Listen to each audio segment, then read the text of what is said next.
దేశంలో ఏ రాష్ట్ర ప్రభుత్వం కూడా ఇంత పెద్ద సంఖ్యలో ఇంత పెద్ద మొత్తంలో పెన్షన్లు పంపిణీ చేయడం లేదు. అది ఒక తెలుగుదేశం ప్రభుత్వం, కూటమి ప్రభుత్వం, ముఖ్యమంత్రి నారా చంద్రబాబు నాయుడు గారు డిప్యూటీ ముఖ్యమంత్రిగా, పవన్ కళ్యాణ్ గారు, ఈ కూటమి ప్రభుత్వం మాత్రమే ఇంత పెద్ద సంఖ్యలో పంపిణీ చేస్తుంది. రాష్ట్రం మొత్తం మీద 68 లక్షల పైగా మనము పెన్షన్లు పంపిణీ చేస్తే ఒక పత్తిపాడు నియోజకవర్గంలోనే మీకు 31,677 పెన్షన్లు పంపిణీ చేస్తున్నాం.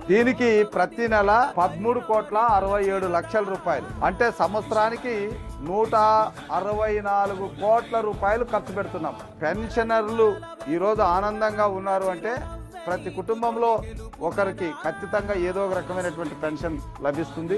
ఆ రకంగా 1వ తేదీ నాడే, ఒకవేళ 1వ తేదీ నాడు హాలిడే అయితే 31వ తేదీ నాడే పెన్షన్ పంపిణీ చేసేటటువంటి కార్యక్రమం దిగ్విజయంగా జరుగుతుంది. సో ఈ విషయాన్ని మీతో పంచుకోవడానికి నాకు చాలా సంతోషం.